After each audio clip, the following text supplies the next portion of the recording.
that we contracted for in the very, oops, oh, we're just being recorded. So the program that we initially had him do, we had so much fun with it that we didn't finish, and then we didn't finish again. So history of fashion, this time we're going through the 1970s through 2000s. Paul, is that correct? You're muted, Paul.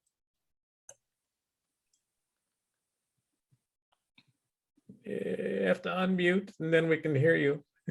Well, let me say a little bit Sorry, more. I thought I was muted by host. I didn't know I did it myself. Yes, take it as far as we can. I have all the way up to 2010, but when we start blabbing, I'm not sure. So you'll let me know how the time is going. And also, George, and also George asked if we could do Q&A, but since we're recording, I think I'm going to stop at the end of the 70s and have people ask questions, and then do the 80s, and then have Q&A at the end of every decade. Okay. The other things you want to know about. Also, if you're having a question in the moment and you want to remember it, you can write it in the chat, and then George will ask that question later on. Yes. Sure will. A couple more things about Paul before you get started.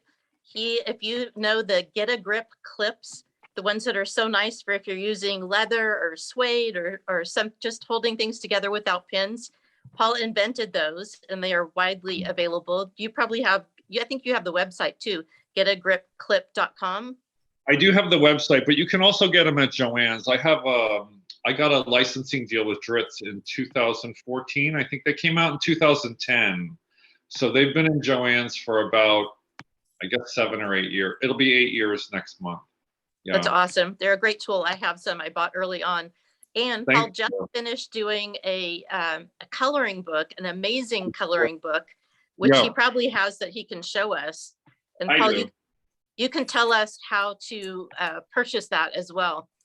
In the link that you sent out, they had a link to my Etsy shop, which is where it is now. We did a Indiegogo campaign over the holidays, I guess, as a launch for the book. And so that was very cool. And now it's on the Etsy shop with the other things that I've been making. Like I'm making organza hoods to wear as a mask. And I have some leather bags on there that are upcycled and some jeans. So there's some interesting things. It's etsy.com/shoppaulgallo.sf. And the link is in that invitation that you guys sent out. And if I remember right, the coloring book is related to what you're talking about today. Can you tell us what's inside it?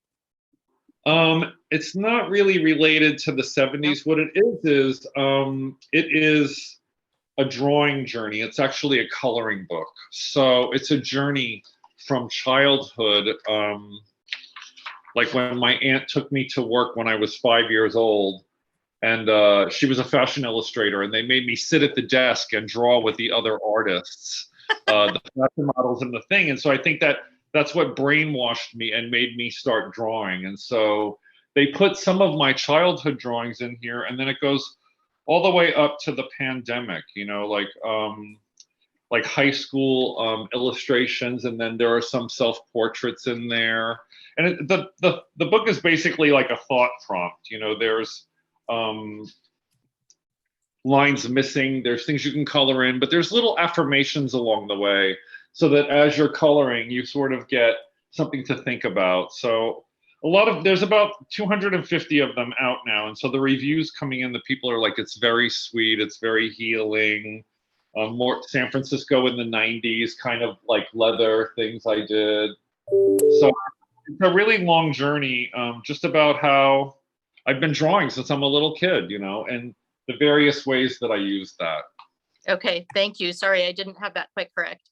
So, and Paul comes to us from San Francisco. So with that, I will turn it over to you, and you can take us through the 70s, which I think all of us were pretty much around for. Yeah, probably.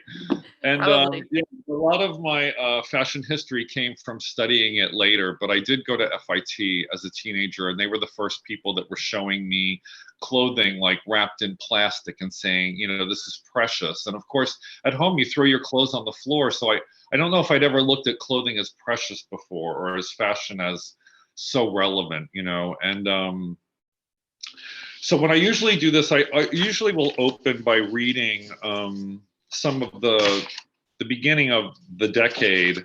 and then going through and showing you images. So let me actually share my screen so I can Hey, show you. Paul, while you're setting Yeah. that up, let me just say, repeat again. This is a webinar, and so attendees, we have 56 of you, are not able to communicate directly, but you can through the chat or the Q&A. If you do it through the Q&A, we can either answer online or Paul will answer in person. And as Paul explained a couple minutes ago, we will save questions for each decade that he's covering today. So with that said, feel free to just go in the chat for questions, then I'll take them up at the end of that part. There it is, Paul, go right ahead. All right, great. So I'm not sure how screen share works in this format, but I'm going to try to show you my Chrome tab. Is that right? Here. There we go. Good. Then I can take you to the 70s. Where's my first one? Is it this? Yes. So we'll say share that. Oh, this worked. Okay. Can you see that all right? Perfect. We Yes? see you and we see, yes, you're, yeah. Awesome. Okay. So I wonder if I can make this any bigger, but I'm afraid as long as you can see it, I'm going to leave it alone. It's full screen here, Paul. Good. Very good. Good. That's good news. I will just scroll down then. So Peggy Moffat was our cover girl for the 60s. And the 70s, we titled Exploring the Self, and the cover girl is Cher. Here is some looks, right as the 60s change. One of the things that happens is like hair becomes flat, you know, lashes start to go out. These are some looks from Biba and Verushka that are showing this like new, softer look after the very heavy makeup of the 60s. These are from Pierre Cardin. Pierre Cardin was one of the first designers to actually make multiple licensing agreements. He had his name on everything: luggage, clothing, sunglasses, belt buckles, sheets. You know, it was incredible. And I really like these. This is a double jersey mini with the fur puffs at the bottom, which kind of makes it a gown, except if you move. And then on the right are knit dresses with attached capes in Angora with matching, caps. And I like the smaller head look that comes in the early 70s. These dresses seem like, very theatrical and fun to wear. This is a knit mini dress with sandals. This is a precursor to the wrap dress. But here you can also see a very famous hairdo of the time, the noogie, which is pulled up. It kind of looks like a yodel up on the crown of the head with tendrils in front of the ears. And the dresses are much shorter. In the 60s, when the mini came in the early 70s also, we're dealing with the maxi skirt, which goes down to the floor, and the midi, which is to below the knee, and the mini. And here on the right, you'll see a denim safari suit. So suits have changed in the 60s. Menswear has changed. And this is a patchwork denim suit, even with the patch pockets. This safari jacket style had like epaulets, a huge collar, patch pockets that were pleated, that had pleat flaps on them. And you can see all the different colors of denim mixed in, and also in the back is a girl in a mini dress in the same sort of faded denim that is coming in. Platforms come back from the 1940s.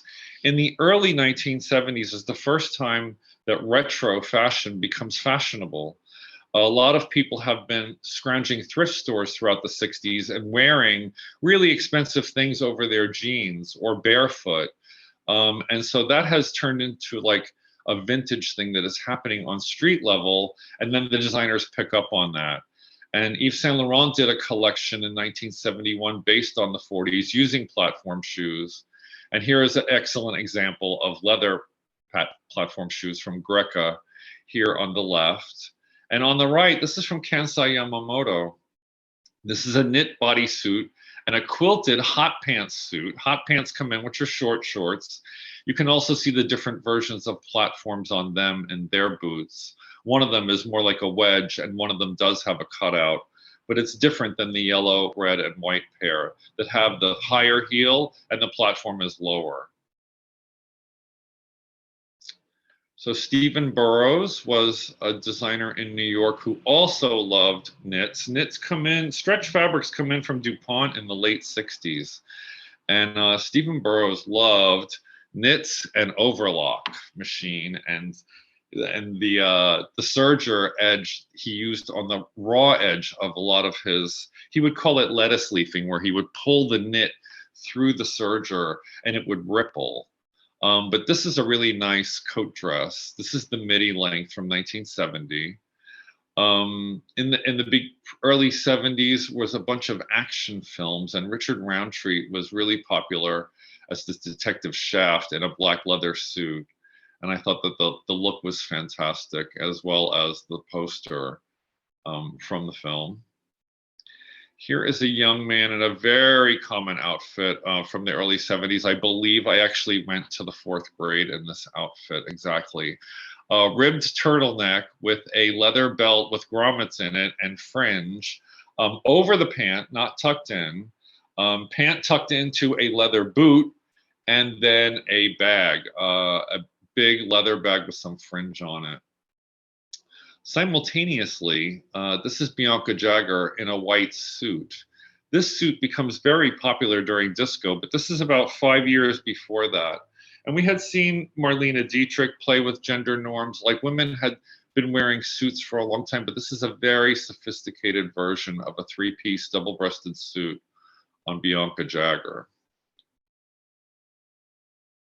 These are from Halston and Giorgio Sant'Angelo. So this is another fantastic 70s trend, which is the maxi coat over the hot pants. So this is brown suede hot pants, shirt, belt, and fur trimmed maxi coat. It's trimmed in red fox, and the trim goes around the neck all the way to the floor, around the back, and on the cuffs. And there were many, many versions of this outfit at that time. It was also like a long vest over hot pants, or a maxi coat over a mini skirt. This has also been done with full pants. But when Halston comes out with his clothing, he's known for glamour. He's known for ultra suede, which is a luxurious fabric that could be put into the washing machine and dryer. This is from Giorgio Sant'Angelo on the right. This is a floral silk dress with chamois empire bodice. So this is mixing leather and silk together. This is Cher, whose look has changed from 60s hippie. And in the early 70s, she's on television and they glamorize her. And so here she is. This is actually from the show, a Native American inspired look that is all chamois with jewelry. She even has feathers in her hair. And this is more of what Bob Mackie was doing to her, which was wearing 1930s bias cut dresses, halter tops, things like that. And also her makeup was redone. And she was friends with Diana Vreeland from the 60s.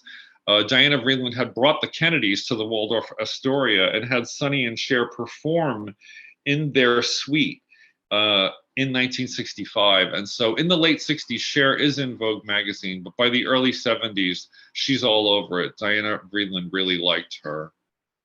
This is David Bowie. So gender bending comes in really heavily in the early 70s with glam rock. These clothing outfits here are by Kansai Yamamoto, the designer I showed you at the beginning that had the hot pants suits. This knit suit has gloves and also has one leg missing. This is a very short kimono and then with leg coverings. These are from 1972 during his Ziggy Stardust period where he had red hair. This is from Halston. Fiorucci, love Fiorucci. Fiorucci is a designer out of Italy that makes it internationally in the 70s. You guys may remember or have even owned the platform wedge sandal. Some of them were actually had clear bottoms and had fake goldfish in them. But this one has a plastic vamp on it with fake fruit. On the right is Halston and a bunch of his models. This is Halston here. And this is actually Angelica Houston. This is Pat Cleveland. Lisa Taylor is in here. Quite a few people before they made it really big. And this is a very simple silk, knit, and ultra suede collection. He was into tie-dye by then. If you've seen the Netflix series, we realized that the tie-dye actually came from somebody who was his assistant that was practicing on that. And then he just happened to think it was beautiful and started doing it in silk chiffon. But here it is also in everyday fabrics.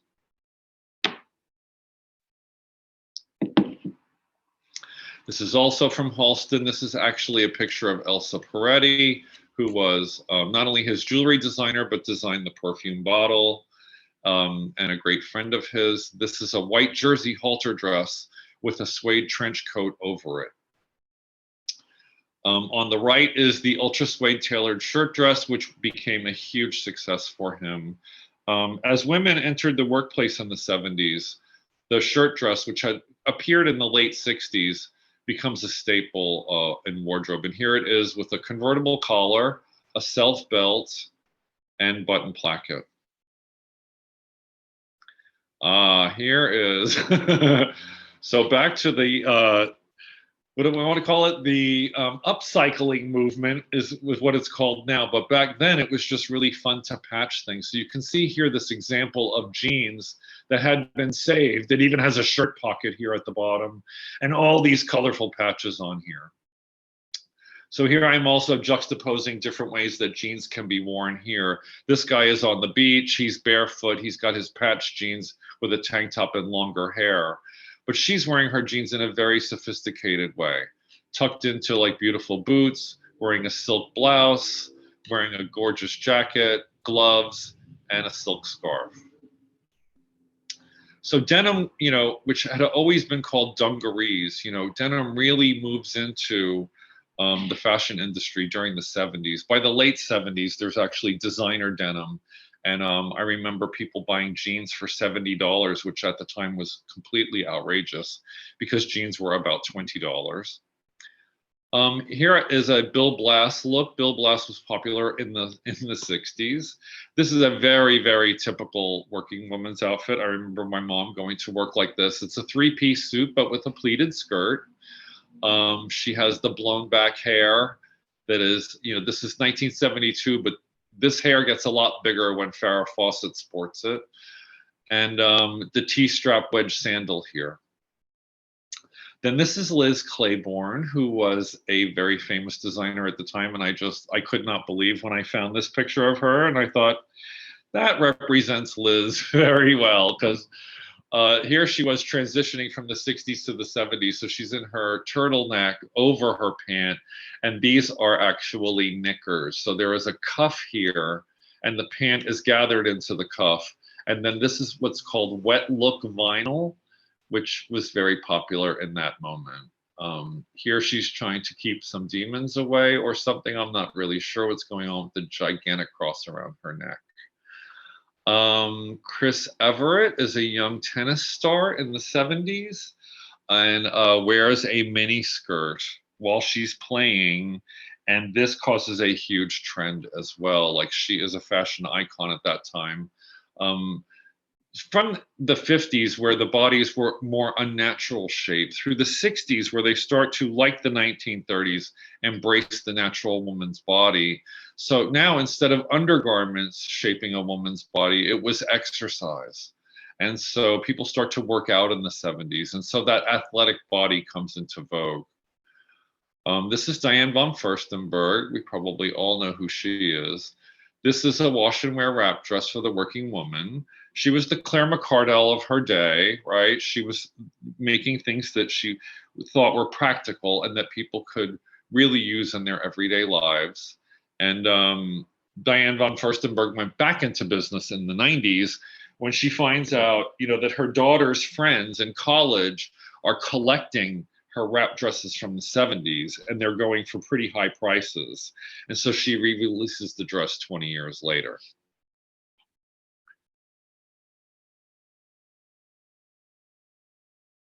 This is from Guy Laroche. I thought these were such hilarious 70s looks. Fall looks in wool. And so here they are in their jewel tones. I love the spats over the boots. The wider flare leg is coming in from the bell bottom is going away. I guess they're all wearing aviator glasses and helmets because it's the jet age. Diana Ross, who was popular in the 60s through the Supremes and was a fashion icon, moves into the movie business in the early 70s. Here she is costumed by Bob Mackie for Lady Sings the Blues, where she plays Billie Holiday and is nominated for an Oscar. And if you've ever seen her in Mahogany from 1975, it's a fashion film where she is a fashion design student that gets discovered by a fashion photographer played by Anthony Perkins from Psycho. And she becomes an international model. So if you've never seen Mahogany, please watch that. But Lady Sings the Blues is really fantastic as well. This is from Aussie Clark. This is a crepe play suit with platform clogs. So clogs also get the platform treatment. These types of dresses were called sizzlers. So they were so incredibly short that they had panties that matched them in the same fabric. This is Bob Mackie, who was the assistant to Ray Agahan on the Judy Garland show in the 60s. And in the late 60s, Bob Mackie gets a gig doing the Carol Burnett show, a young comedian who gets her own variety show. And that's his first television gig. And then he ends up meeting Sonny and Cher on that show, and then ends up becoming Cher's designer in the 70s. Here he is in his fitting room with Bernadette Peters, who was a Broadway star that also was a singer that became very popular on television in the 70s. Here is the Bob Mackie treatment over the hippie. So we still have feathers, but now everything is sequins and rhinestones and feathers. And this is Cher in one of her half-breed looks. Oh, and I believe that is the end of this section. So that means I can maybe disappear that. Oh, shoot, that was not what I was supposed to do. Come back. All right. How do I guess I go on to my next tab. That's the 60s. We don't need that. If anybody has any comments or questions, just be sure to put them in the chat. Yes, the Q&A. here we I'm are. watching both. We can pause right now if you would like any questions from anybody. There are no questions up now, but I have a question. Okay. Paul, do you know what social, economic, or political influences were going on in fashion at this time, or was that out of the purview here?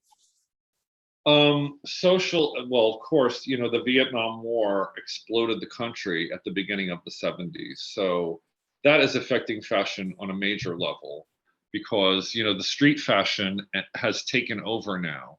And so designer fashion is not as important, where before everybody was looking to designers to tell them what to do. Now people are styling themselves. That's what's really new socially. And so there's like a bigger separation between the haves and the have-nots in the 70s. There's very, very glam, and then there's very, very earthy, the earth shoe, or people that are not embracing anything that is technologically, advanced or very expensive. So, socially, this is where society is breaking apart. This is the first big break is the 60s. And in the 70s, everybody's moving in lots of different directions now. Great. Michelle just put a question. Elephant pants? What the hell are elephant pants? I think she means palazzo pants, like elephant bells, really, really big bottom pants that we saw in the 60s, like that. The patchwork denim guy, he had elephant bells on. The huge, huge bottoms. Is that what she means? Could very well be. She's a panelist. She can speak. Okay. I have a question, and I can't seem to get into either Q&A or chat. So can I ask a question now? Sure, you can. Sure. Yes. Paul, you didn't mention the whole Jessica McClintock, Gunny Sacks vibe. Wasn't that happening in the 70s, or am I mistaken? No, she's in retail at this time. I mention her more when she has her big moment in the late 70s, early 80s is when I mentioned. Okay. But yeah, she is, it was called Gunny Sacks. Yes. In the early 70s. That was the name of her line. Mm-hmm. And it became wildly popular. And I think that she is the one that made, the people who became popular in the early 80s, like Laura Ashley, you know, that romantic look. I think Yes, that yes. she paved the way with gunny sacks. Justin McClintock was the designer behind gunny sacks. Okay, thank you. Do you remember that line at all? Yes, it wasn't me, but I remember it very well. And you know, I No. did have one of the you just talked about her, the wrap dress. Diane Um, von Furstenberg. Yes, I had one. I should have Yeah. kept it, right, and sold it for big money. Yeah, they're quite valuable now, the originals, you know, Yeah. that are in condition. Yes. Yeah. Yes, but all the girls in my high school, they all had gunny sack dresses, you know, especially Yeah. for prom and things Yeah. like that. So you know how when you're young, you know, it seems like clothing trends are going to last forever. So I just thought, oh, it's really funny how people are all wearing the same dress, you know. Yeah. Because I guess I was too young to perceive, you know, fashion trends are a social agreement. So a whole bunch of people do it at once, and then something else comes along, you know. So a couple of things, comments, and let's see here. So interesting. Carolyn Soto says that she thought we were asked to wear 70s clothing today. So she just commented that she's wearing a Mary Quant Butterick pattern. Maybe later on, if we have a chance, Carolyn, we'll promote you to panelist and we'll see it. Yeah. Also, Cynthia Roth, we called the jeans with giant inserts in the legs, often triangles, elephant pants. My son asked me to make him some in the 90s when they were reborn in the skateboarder culture. Right. Yes, Go. I definitely sewed huge triangles to make from the knee down to make my pant bottoms much bigger. I also like to add on the bottom so that I could hide the fact that I wasn't wearing shoes. Yeah, my family had a really hard time with me with shoes. I either wanted platform shoes or no shoes, but I was constantly sneaking out with no shoes on for some bizarre reason. A rugged man. I just thought it was like if I could get in and out of the safe, you know, like in and out of the grocery store without anybody knowing, or if I could go to school with no shoes on and no one figured it out. For some reason, I thought that was so great. That's funny. Michelle And Paganini says, I'm wearing my 70s one-shouldered sequin dress. Even though it's like 85 degrees in here, but you know, anyway. We don't care. A couple of other comments. Michelle mentioned that she got married in a gunny sack dress in 1980. Okay, yeah, that's right. Sue Sear used to go to the Gunny Sacks outlet in San Francisco.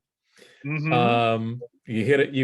Somebody hit this, Gunny mentioned gunny sacks. I had a gunny sacks dress. It was the wrong style for me. It had an empire waist, tight in the middle, and large ruffle on the bottom. Yes, Carol they Parker. all had to have ruffles. They either had huge ruffled sleeves, a small ruffled collar, but they all had a huge ruffle on the bottom. Yeah, as a matter of fact, a side note, I think my second wife was wearing a gunny sacks dress when we got married. That wasn't necessary. My daughter, Lauren Brock, mentions that my daughter had a secondhand gunny sacks kids dress. Never had such a great washing dress. Looked brand new for years. So right, they used to make things to last. Remember, Yeah, I think that's why some vintage clothing actually has stood the test of time. I think in the future, all vintage clothing will stop around 1980. There'll be nothing. Yeah. There'll be So very Paul, few. we're getting into there's a lot of discussion going on in the chat right now about gunny sacks Zandra Rhodes. I don't know who Zandra Rhodes is. You'll see her soon. Okay. We should probably there was also Laura Ashley. Yes, Laura Ashley. Yes, totally. Okay, so we should probably move on. Otherwise, we're going to. Or we're just going to get lost in a gunny sacks black hole. Exactly. Yeah. So this is designer Mary McFadden. She was popular in the 70s. I'm sorry, Paul. We're looking at Cher 1973. Oh, what? Oh my! I think when I okay, wait a minute. That's right. So I'm here. So I have to stop sharing. Oh, there we go. Stop sharing that. Shoot. So you never saw the other things I was looking at. Oh, well, no, we saw the entire slideshow up until that one. So, okay, good. All right. Thank you for saying that. So this is designer Mary McFadden. We're not She, sharing yet. I'm not? Oh, No. Lord. Okay. How do I? It would help if you shared. So how is this not sharing then? Is this share? No. Share I'm screen not on sure yours. what happened. I'm not sure what happened to my share screen button. Maybe I know what happened. I have to go back here to you. I have to hit share screen. I'm terribly sorry, you guys. It's okay. Then I go here, and then I go believe that. Yeah, this is slightly different than There how we I go. do it in school. Sorry. There we go. You know, when I control the meeting, I just click around. So thank you for saying that, George. Okay, no problem. All right, take 3. Here is designer Mary McFadden. And this is also Elsa Peretti at her desk on the right. Very famous picture of her. The other thing that was great about Elsa was she had very short hair in the early 70s, which was a new chic thing to do, was to cut all your hair off like in the 1920s. Mary McFadden became famous for doing micro pleating on dresses, which was actually a polyester version of what Mario Fortuny had done in the 1920s. She was popular for about 10 years until they discovered she had lifted the entire thing from Fortuny and that she couldn't design her way out of a paper bag, and that was the end of her career. Here are some furs. Furs are very popular in the early 70s. This is from Revillon. These are silver and blue fox coats over trousers with beret and boots. This is an extremely chic 70s take on winter dressing. This is a chinchilla-lined poplin coat. Headscarf, very 70s, and the boots. In the mid-70s, this is from Fernando Sanchez, a designer in the mid-70s. Vogue declares PM dressing rules are over, and the most chic thing that you could wear out at night is lingerie. And so you can go out in lingerie with a fur coat, but once you get to wherever you're going, these looks that were usually, reserved for at home are now going out into public. This is from Bill Blast. These are enormous palazzo pants with a soft wrap at the waist and a very, very soft blouse. These are easy silk separates. So all of the fitted clothing that we had been dealing with in the 50s and 60s, everything collapses into softness in the 70s. So this is also a very typical outfit, even though people are also running around like this. Like this girl is getting ready in her lace teddy, with dark nails, dark lips, and high heels going out for the evening. This is Giorgio Armani and Yves Saint Laurent. Yves Saint Laurent almost single-handedly collapses the couture business when he does Russian peasant look, which now, people love it. But at the time, it was very not well received and very expensive. And this is Giorgio Armani, who was a new designer coming out of Italy at that time.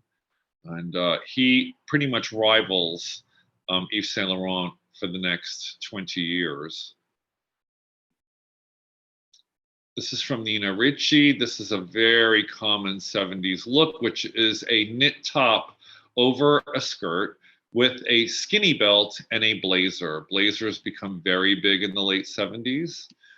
This is an anorak over a silk taffeta dress from Mark Bowen at Christian Dior. This is from 1977.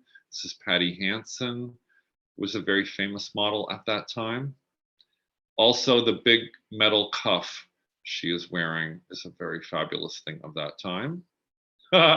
Here comes a little bit of that Laura Ashley look, but this is from Oscar de la Renta.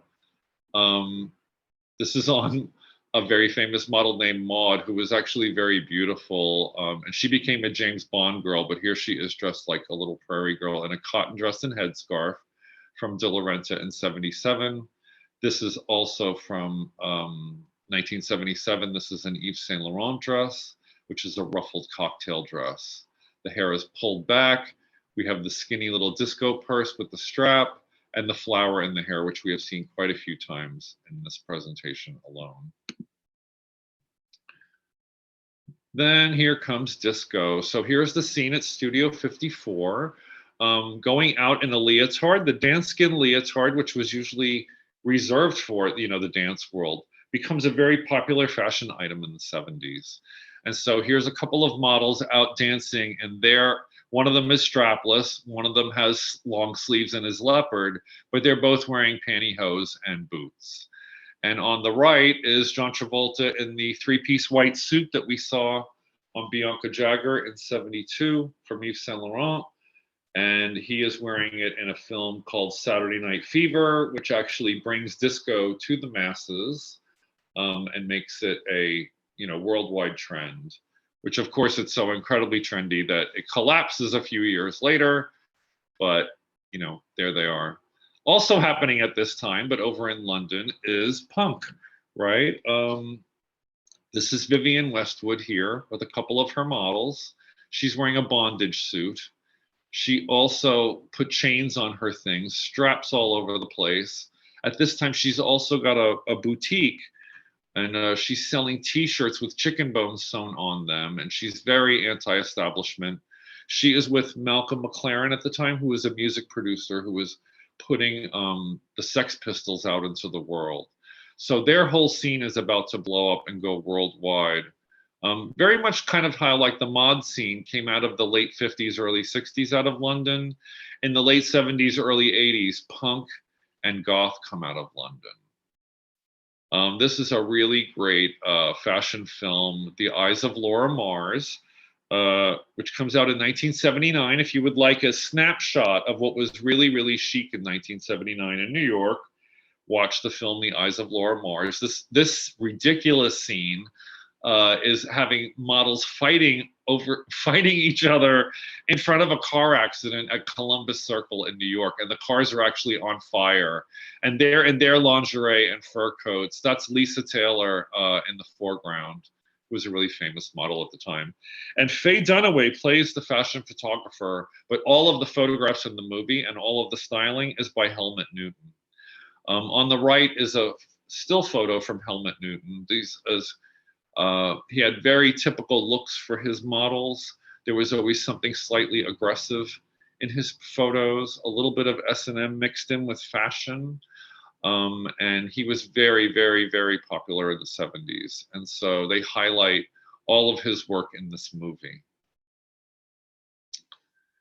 Farrah Fawcett is a model in the 60s and is on television in the 70s and becomes like the worldwide phenomenon. And this is her famous haircut by Jose Ibert, which is called the Farrah Flip.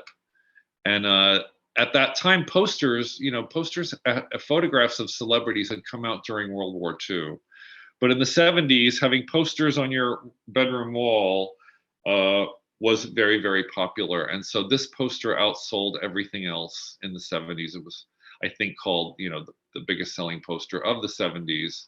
And Farrah Fawcett, while she was sort of the Marilyn Monroe of her day, did not really like what happened with her television show. And so a lot of different things happened to her, but people were always paying attention to what she was wearing, and she was in all the fashion magazines.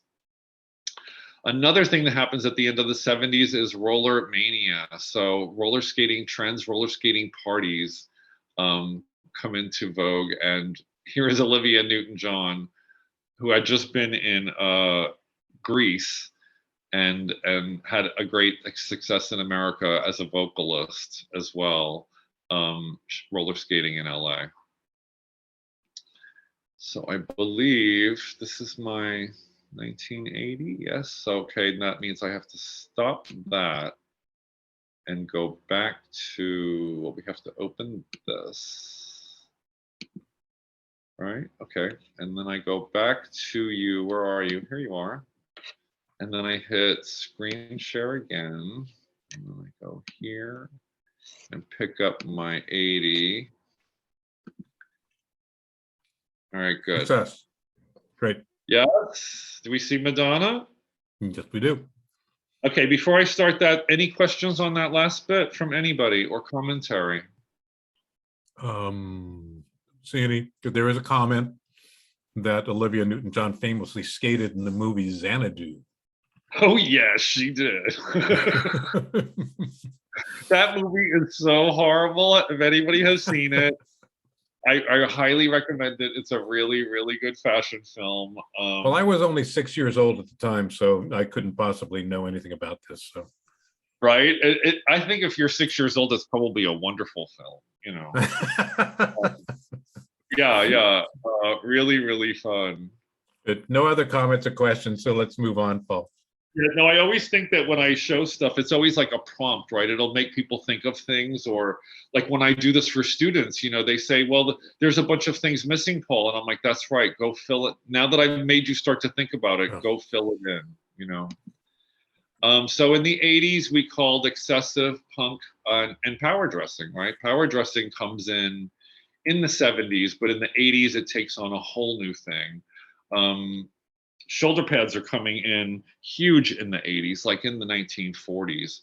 And so here is a woman, you know, a businesswoman, clearly is the look here. It's the collarless shirt and then the huge lapels on the jacket. Jackets become oversized. So these are from Giorgio Armani in the early 80s. These are some of his sketches. So you can see in the sketches how the proportion is exaggerated with the huge shoulder and the tiny head and the lots and lots of fabric.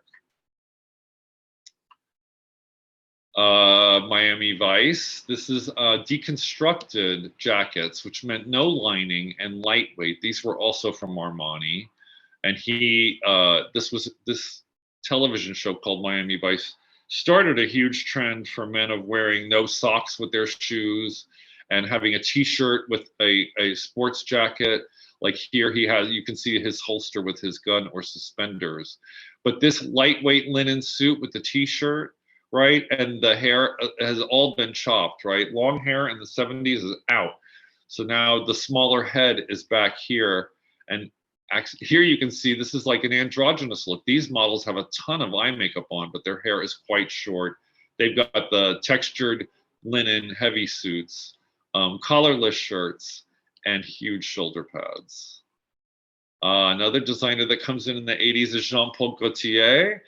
I remember seeing this dress before he was famous. I remember seeing it in Interview magazine and thinking, why would someone do that to the breasts, right? But it was, I found out later, it was because his grandmother was always sitting around the house in torpedo busted, you know, corsetry in their apartment. And he was, you know, studying her lingerie, and it came out much later.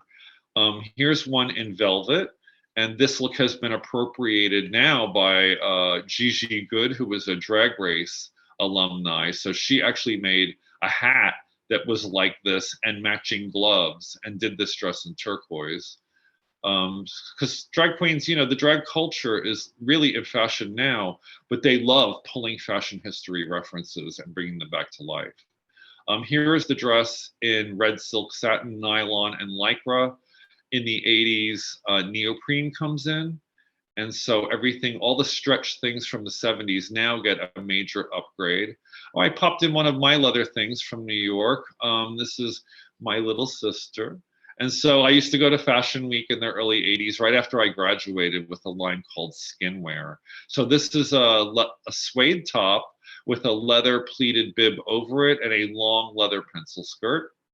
This is from Azadina Leia. Azadina Leia made some beautiful clothes in the 80s. This is a knit top with a leather skirt, but it's a dress. Very, very body conscious, right? Body conscious things become in because the athletic body of the 70s in the 80s turns into the bodybuilding body. So people start to lift weights. Even everyday people are lifting weights. And so that becomes really popular to have very muscular body and very body conscious clothing. This I thought is a nice, you know, ladies who lunch kind of look from the 80s. This is a beautiful cotton cashmere knit sweater with a button placket down the back over a red silk satin skirt, right? So now everything that breaks apart in the 70s, you know, by the 80s, there are so many different categories. So we do have power dressing, but we also have street culture, you know, raging, especially with hip hop and things like that coming in. Couple of interesting hat designers come along. Stephen Jones, this is from 1984, one of his hats. and Philip Tricky also comes along. This is the message t-shirt and jeans of the 70s, and the 80s turn into the slogan t-shirt and leggings, right? Bike shorts and leggings come in for the first time. I know now we call it yoga pants, but really it's the same thing. This was a great moment in my leather evening gown career when one of our gowns ended up at the American Music Awards and ended up in People magazine. So that was always very fun. Karl Lagerfeld for Chanel. In the early 80s, Lagerfeld gets the job of reviving the House of Chanel. It's still in business, but it's not doing very well. And Karl Lagerfeld takes it over and has his greatest success ever. Lagerfeld and Yves Saint Laurent, you may remember, are rivals from the 1950s. And Yves Saint Laurent was always more famous and successful. It's not until this time that Lagerfeld finally gets that level of fame and that customer base. Here is a very body-conscious ribbon dress from Azzedine Alaïa. We had seen the knit dress with the leather from him earlier.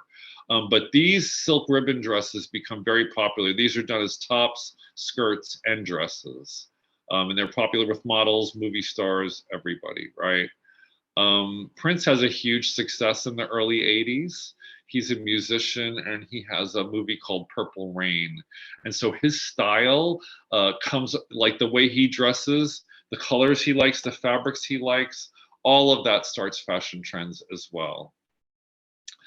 Sade Adu, who is a singer, becomes an international style icon as well, as does Annie Lennox from the Eurythmics. So here is Cindy Crawford as a baby girl, still modeling. This is from a designer named Ronaldo Chamas. This is from the mid 80s. She is about to go to New York and take over as what becomes known as the supermodels. Here's me and some models in 1986. This is some leather and suede clothing. Just a very cute shot backstage. This is Inès de la Fressange in a Chanel suit. So this is a very typical Chanel suit. She started as a knit in the 1920s. Here it is. It came back in the 50s as a high-end, look with more expensive fabrics and trims. Still has the welt pocket. Still employing the silk lining and the chain detail and the straight skirt. This is a shirt that has a silk blouse that has a placket down the front. Yohji Yamamoto and Rei Kawakubo from Comme des Garçons become very popular in the early 80s. They have fashion show. They show their clothing during Paris Fashion Week and redefine what is beautiful, because the way that they treat fabric and the way that they treat silhouettes and clothing is very different than making a woman look like, a flower or a butterfly or a rich possession. They slash fabric. They have very different finishes. They have very different scenes on what is beautiful. Very new ideas about that. And so at first they are rejected, but their clothing starts to sell. And with that popularity comes respect. I absolutely loved this photo, which was a silhouette from a look by Yohji Yamamoto. This is a very typical shoe at the time, the slanted heel with the lace up on the vamp, the oversized coat, but here the coat is cut away in the back with an explosion of organza resembling a bustle from the 1800s. And this is the oversized trucker hat that was very popular in that moment. Patrick Kelly was an American designer that became part of the couture. I did this a long time ago, but now he has a exhibit at the De Young. And at the De Young, I was very happy to find out that he was so innovative. He would just take used clothing and sew buttons on it and sell it at the flea market in Paris. That is how he began. I love that when somebody just wants to do something so badly, it doesn't even matter if you do it the right way or you have the right resources. You just want to do it. This is MC Hammer having his moment in the 80s. And these pants are actually from India. This drop crotch pant is thousands of years old, but he is credited with that fashion trend. And so the dropped crotch pant comes in. You can see here the jacket still has shoulder pads. It's a cropped waiter's jacket that is embellished. Here is Cher, again, now in the 80s, has become a movie star, is not on television anymore, and has done a bunch of films and shows up at the Oscars in this getup because she had not gotten enough attention previously.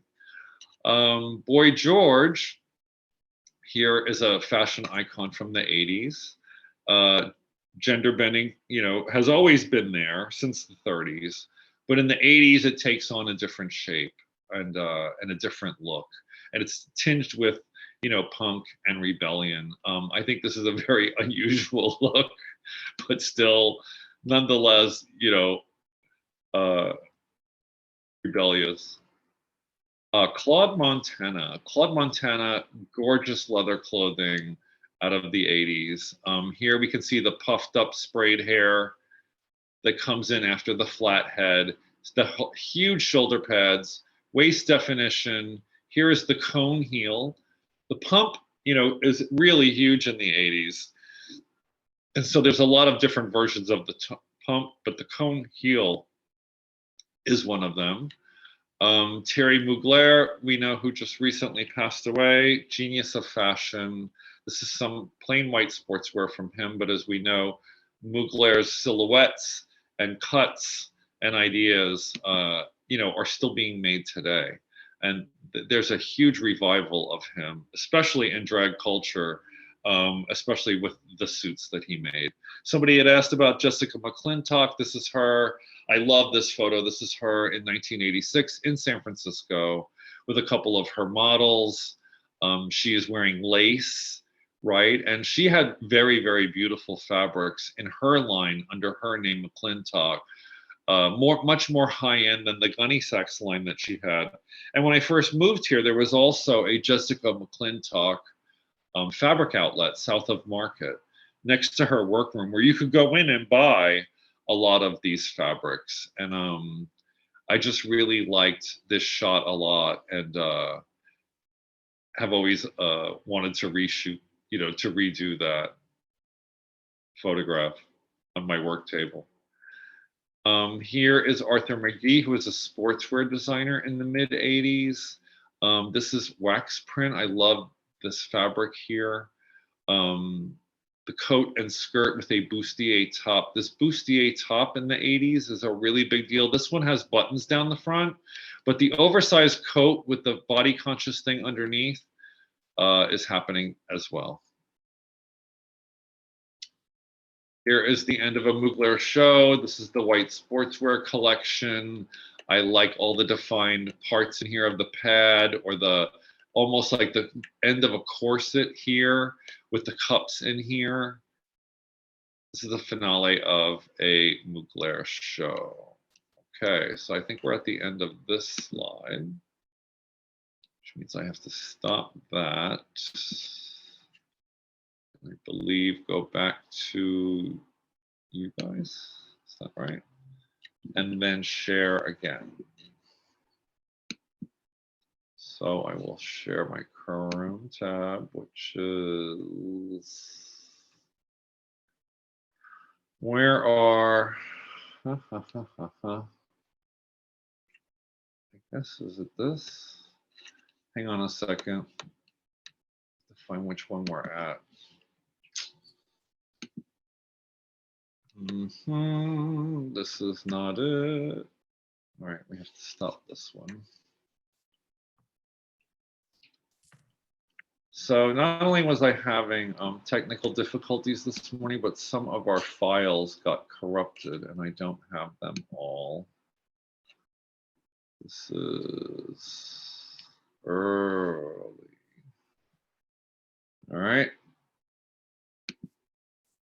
The 70s, we will close that. This is don't need that.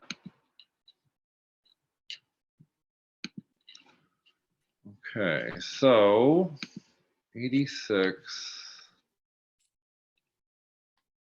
This is 94.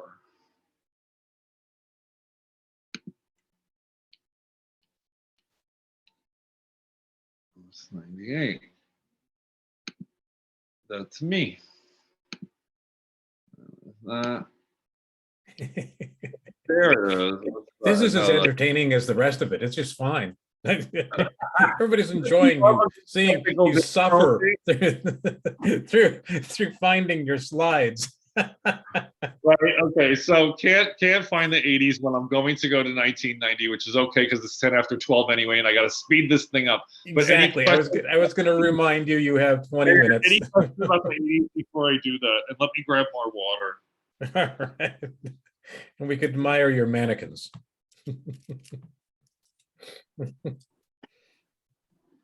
Yeah, I should have brought the water in here with me.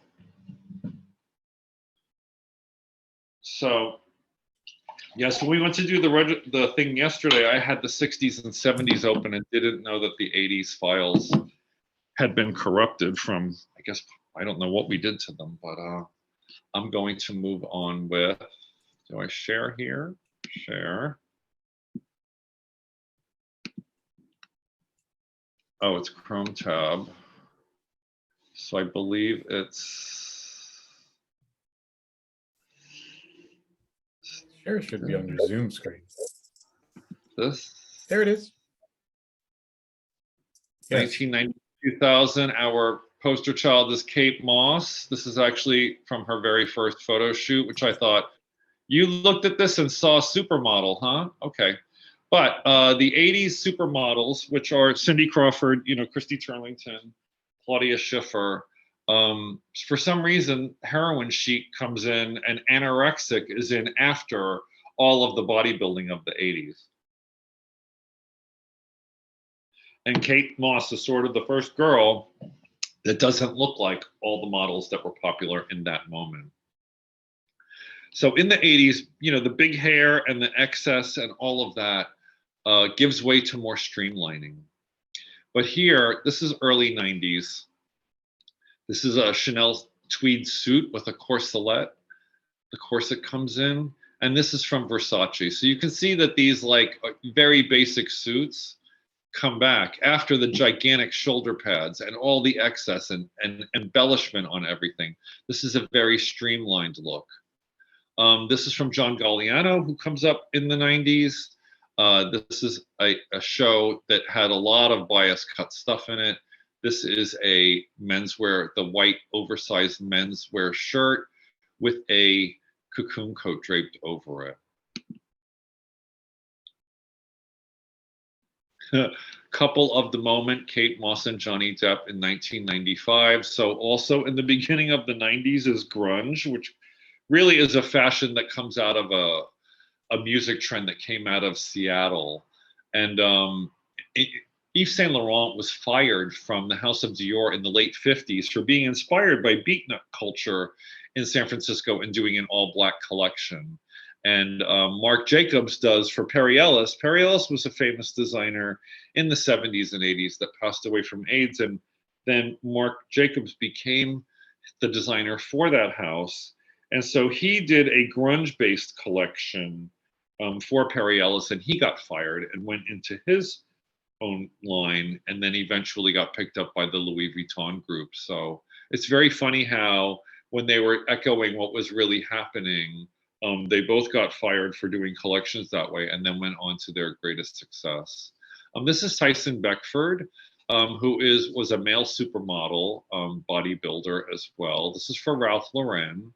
Ralph Lauren, had started in the early 70s and by the 80s is pretty much a household name and starts to really franchise himself out in the way that Pierre Cardin had done. Here is Kate Moss in a very cleaned up look from a new designer named Prada. Miucci Prada is the daughter of a leather maker and bag line in Italy, and she starts to do clothing. She started to design bags for her father, and they became so incredibly collectible and wildly successful around the globe that she started to come out with a clothing line. And as you know, she had great success in that. But you can see how clean these lines are. It's almost like a 1950s dress, just with a hip belt on it, right? So very streamlined. The photograph prints from the 1970s reappear in the 90s with the advent of Photoshop and Illustrator. This is from Vivian Tam. This is a nylon mesh knit. See-through fabrics for the daytime in the 90s come in. We had not really seen sheer clothing for daytime wear before this. And also the whole internet and computer age is happening in the 90s. And now garment production completely changes because we have computer-aided pattern making, cutting. Before everything had to be done by hand, markers had to be done by hand, all layout, all pattern making. And so now the fashion industry actually changes here during the 90s with the advent of technology. This is from Prada. This was from her Bad Taste collection. She basically lifted floor samples from Monsanto and, things like that, like really incredibly ugly things from the early 70s and made them very beautiful. Here, I liked this ad. This was showing the sheer with the beading on it, and the oversized bag comes in. The really expensive pocketbooks and really expensive shoes come in the 90s. Love this. This is from Rei Kawakubo, who I had mentioned earlier, was a really unique designer out of Japan with her line Comme des Garçons. This I really love. This is a wedding dress made out of a cashmere sweater, quilted cotton, and tulle. This is an exaggerated, not a train, but a bustle. And I just absolutely loved this look. This is made out of batting. The wedding dress made out of batting that you use to stuff teddy bears. Vivienne Westwood. Vivienne Westwood becomes legitimate in the 80s and has a line of couture and is actually made a dame. So Little Miss Punk goes, she's a very, very good tailor. Her father was a tailor. So a lot of the cuts of her things, you'll see tailoring techniques mixed with historical costume, mixed with her punk attitude, right? So that's why Vivienne Westwood is such an interesting mix of things as a designer, because she is anti-establishment, but she comes from establishment. And she also, became establishment after the passing of her father and having her own line. Here's Jane Barnes, which is a menswear designer out of New York. She was a textile designer that actually made really unique things for men. This was very popular at that time, this look. The advent of, being able to use computers to redo your textile designing and put in things, like checkerboards, and it just really helped the textile industry to have all that again at their fingertips. This is Tom Ford. Tom Ford is a male model who becomes a designer, and he gets hired to revive the house of Gucci. And he comes out with a bunch of things that are very, very reminiscent of Halston in the 1970s. So even this belt that is, supposed to be after equestrian, a bridle bit for a horse, because the Gucci family, they started out as making, leathers for the royal family and all their horses. But you can see the bit here. This shape is also very similar to the shapes that Elsa Peretti used in her jewelry for Halston, and is not that far off the belt that Elsa Peretti did. Here, this one with the belt underneath the dress, exposed through the hip, is a really gorgeous look, but also very, very Halston inspired.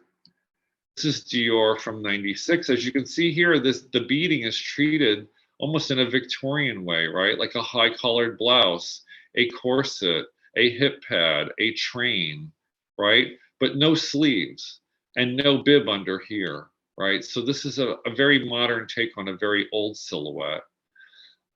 This is Calvin Klein for fall in the mid 90s. You can see the epitome of simplicity. No jewelry, no hairstyle, no embellishment, no anything. So the excess of the 80s and the streamline of the 90s are the huge contrast that happens. This is from Jean-Paul Gaultier. This is a nylon spandex hooded jumpsuit. This is also, you can see how the textile design mixes with photo print, with art, Very, very interesting. This is a holographic fabric. This comes in the 90s as well. Here is a sheer version of it. This is from Issey Miyake, another influential Japanese designer. Versace came in the early 80s and then exploded in the late 80s with all of the supermodels. This is Stephanie Seymour in a Versace look. All of their campaigns were always very sexy. Versace also did clothing for celebrities and was best friends with Lady Di and with Elton John. Unfortunately, with the escalating violence in the 90s and all of the shootings that become very, I don't want to say fashionable, but a trend, Versace is killed in 97. This I really like. This is almost like a bias cut dress, but this is done in a see-through plastic over satin. And then Versace also did menswear. So even though this is 96, the men are still wearing shoulder pads, but this is a monochromatic look, but a very traditional look, except for how the model looks. The long hair for men comes in the 90s. And so this is a little bit of the beginning of that trend.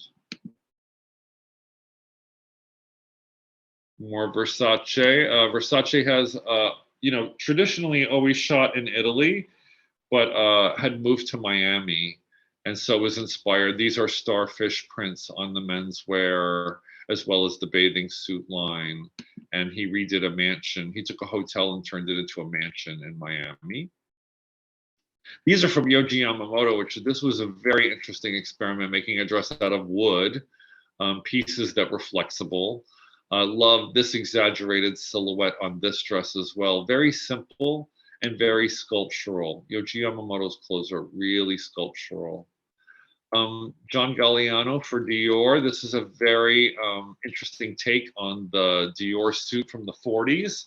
The peplum fitted waist jacket, the 3/4 sleeve, but the collar is exaggerated, comes down to the elbow and goes up around behind the neck, and the fishtail skirt.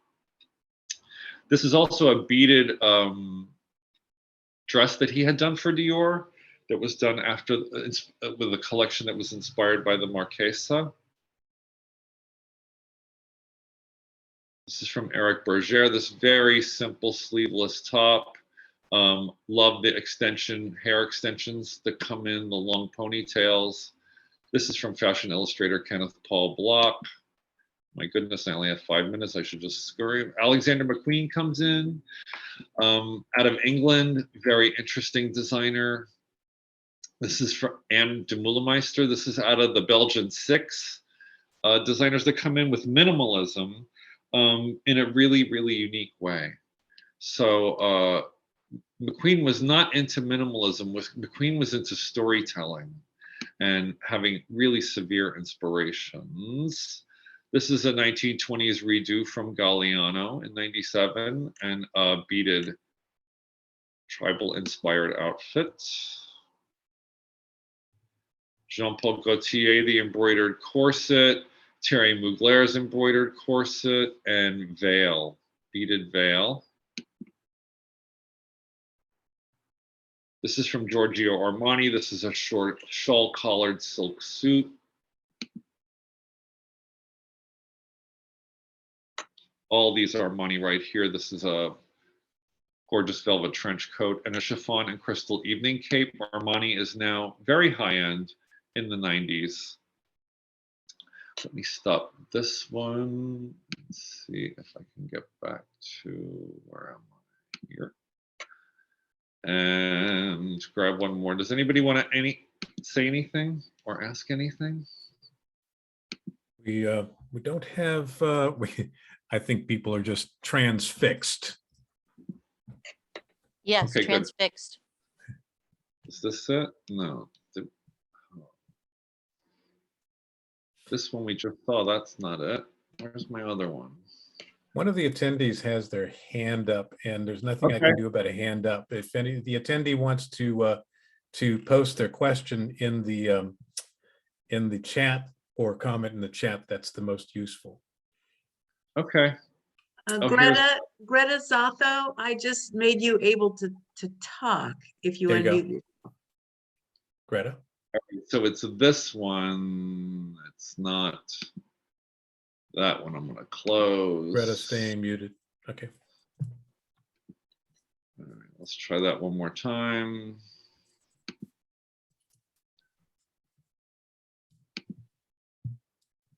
I believe it's right.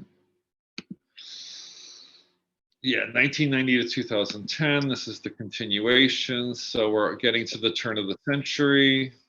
Okay. Just scroll and stop talking. See how many images we can see. Oh, Michael Kors comes in thanks to Heidi Klum and Project Runway. Heidi Klum was a supermodel who came out with a calendar and then started a fashion show. Love the oversized pants here, the hip hop look. I see Miyake with the collection where all the dresses were connected in one piece. Love all of these mesh dresses that have images of statues on them over your body. This was Philip Tracy. This was the other hat designer that I was going to mention besides Stephen Jones. Love these two looks. And so he becomes the milliner for, you know, all the most advanced design houses. Gucci is still happening. Here is their beaded denim and leather. Stella McCartney, the daughter of Paul McCartney, is a designer for Chloe. Then she gets her own line. She's now owned by the Louis Vuitton Group too. Calvin Klein, the lace slip dress is very popular around turn of the century, while everybody's getting really scared about when it turns to the year 2000, are we going to lose all the information that we put on the internet? And even though this is almost 2000, you can see like this picture, if you cover their faces, it could be 1957. So denim, you know, like is still happening. It has changed venues, it has changed cuts, but you know, it is still happening all over the place. Isabella Rossellini for Dolce & Gabbana, Marc Jacobs, and De Meulemeester. Oh, Maison Martin Margiela also comes out of Belgium as an alternative fashion house.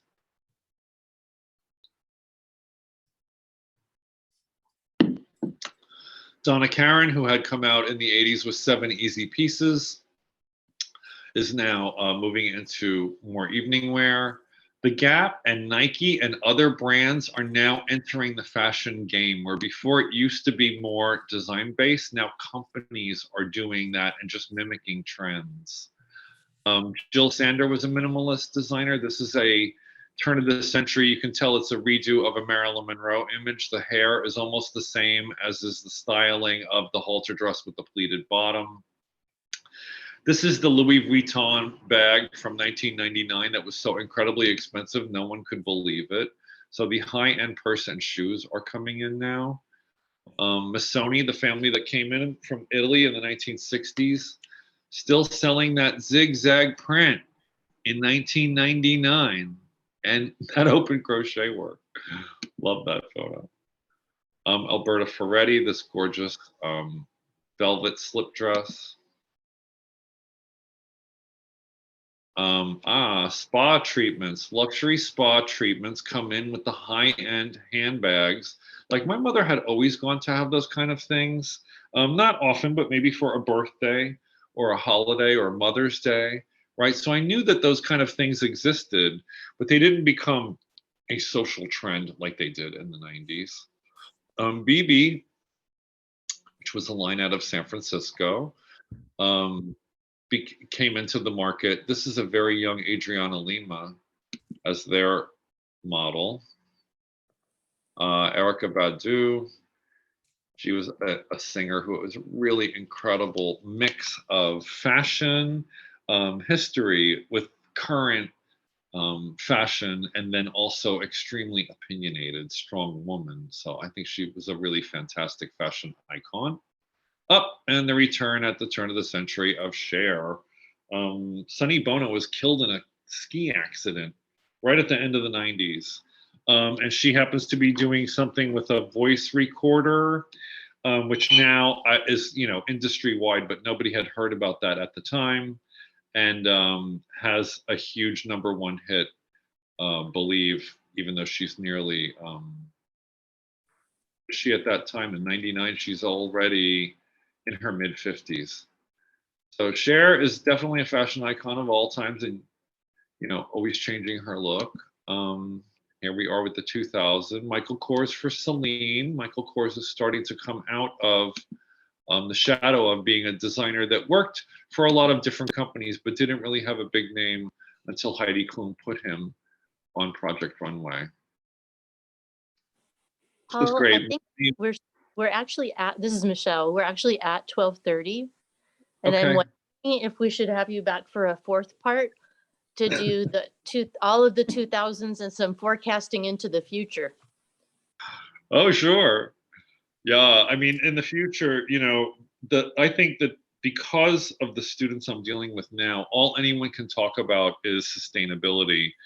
And I also mentor people that are going for scholarships. And so one of them happens to be a 40-year-old. Should I stop sharing and just talk? I took care of that, Paul. Oh, you did? Okay. So you Yeah. just see me now?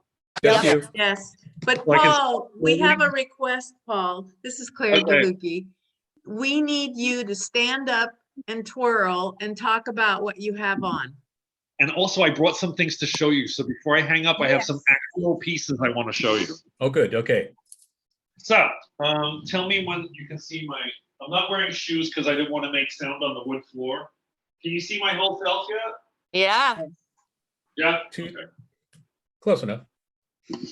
So it's a one-shouldered, pleated, metal sequin over lace over metallic dress. Thinking very 70s disco chic.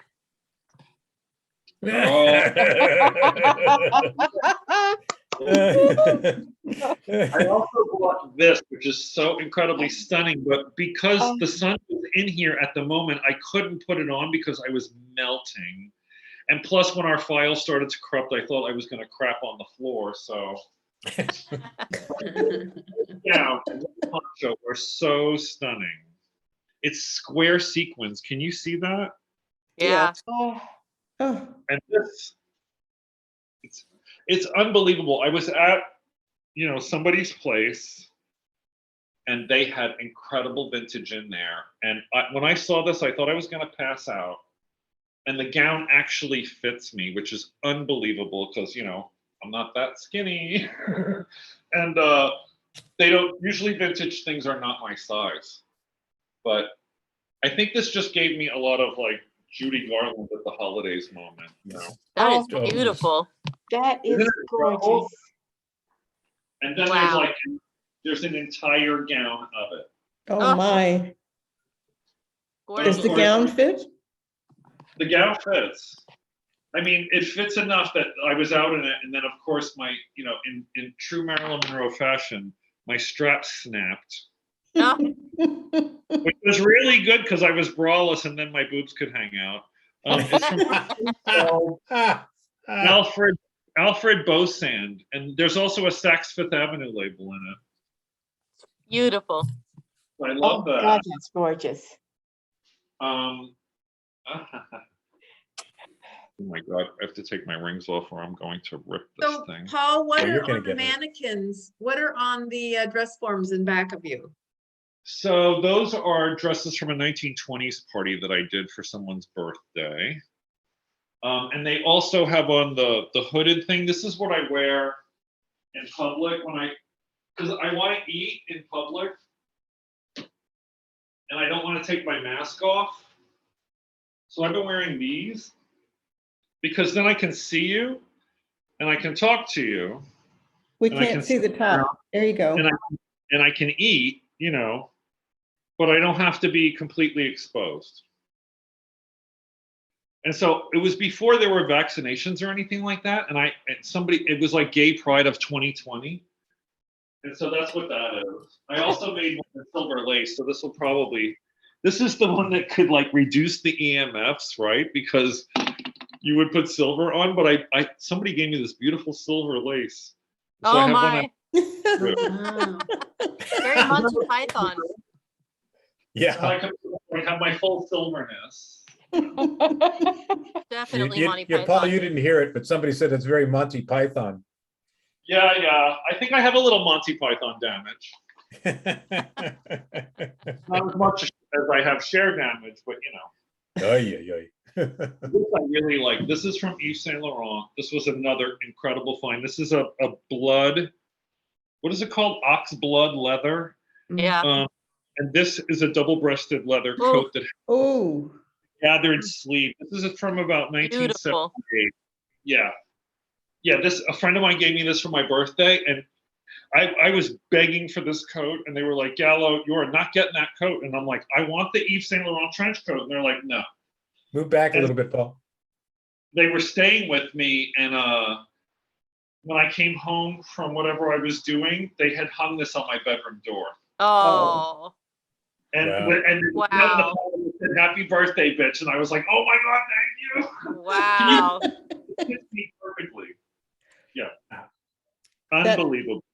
that looks like it feels like butter. It's Yeah. incredible. I don't know. It must be lamb leather. It's incredible. Incredible. Mm. And then my other piece that I wanted to show today was a little 80s. From my same fashion friend who gets me incredible things. And this is like the Chanel jacket. Can you see this whole? Wow. Mm. So this is like the traditional Chanel box jacket, but it's done a little longer. It still has the chain, you know, in the lining. I don't know if you can you see the lining? Yes. The camellia, Mhm, it's the mhm. camellia silk, right? And then it has the chain to hold it down. And then, yeah, this was another one where she's like, I think that this is gonna fit you, Paul. Go in the back and try it on. And I came out and she's like, I knew it. She's one of them people that just can tell your body, you know? Oh, wow. Look at the texture on that. Isn't it crazy? Is it Oh, boucle? it's beautiful. Oh, it's gorgeous. Oh. And then it also comes, you know, if you're feeling it, you can put the belt on. Wow. Do you wear it with black pumps? No, I actually made a dress to go with this. Uh-uh. And I wore it to, do you know who Peaches Christ is? Mm-mm. No. They do things at the Castro Theater, and it's a drag queen that has done incredible send-ups of famous movies and plays in San Francisco for about, I don't know, 15 years.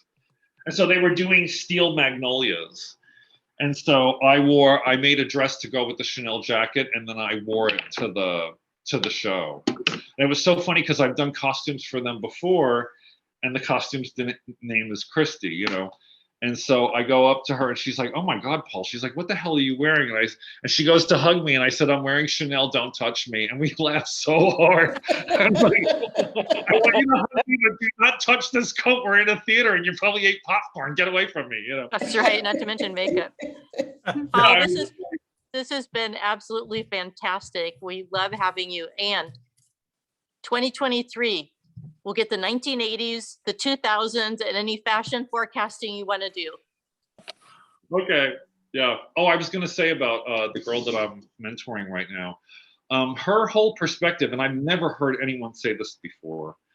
She said, we have made enough clothing and fabric that if we stop right now, Yep. we have enough to last the rest of our lives. She's like, it's Yes. about using what we have. It's not about creating more. So to me, that was like the most, I was like, that makes sense for the future. That's what's going to have to Yeah. change, is we Yeah. use what's already here. Yeah. So sustainability seems to be what all my students talk about, you know. Oh, That seems good. to be a major concern. And so I'm really, really relieved to hear that. I am as well. Yeah. That's great. All right. Thank you so much. Thank you. Paul. We love having you join us. Cool. Good. This is great, Paul. Thank you so much. Sure. Should All right. does anybody have any, are there anything in the chat I didn't answer or any No. other questions? No, there's just been a lot of accolades. Join us Oh, for good. Monday Muse. We'd love to chat with you Yes. again. I actually have something really good for Monday Muse that I didn't pull out today, and I Okay, wrote awesome. it down Oh, because I it every time. And so I made this really crazy thing that like, because you all sew, like you have to show it to someone who sews. Yeah, they're not- Monday Muse. Oh, So I have a jacket for you Monday that I'm going to share. And tell Okay, us about love your it. ring at Monday Muse. Huh? Tell us about your ring at Monday Muse. Oh, my ring. My This ring. one. This one is from, We gotta go, Paul, so We I'll gotta let go. you do it on Monday Muse. should I hang up? Yeah, We're we- gonna- we're all We're gonna gonna say hang up goodbye now. and we're all gonna hang up and we loved having you join us. Thank you I'm so going to much. end, Thank I'm you. going to end the meeting now. All Really? Okay. right, bye-bye. Bye. Goodbye, board. Goodbye, participants. Thank you all so much for being here. Bye-bye.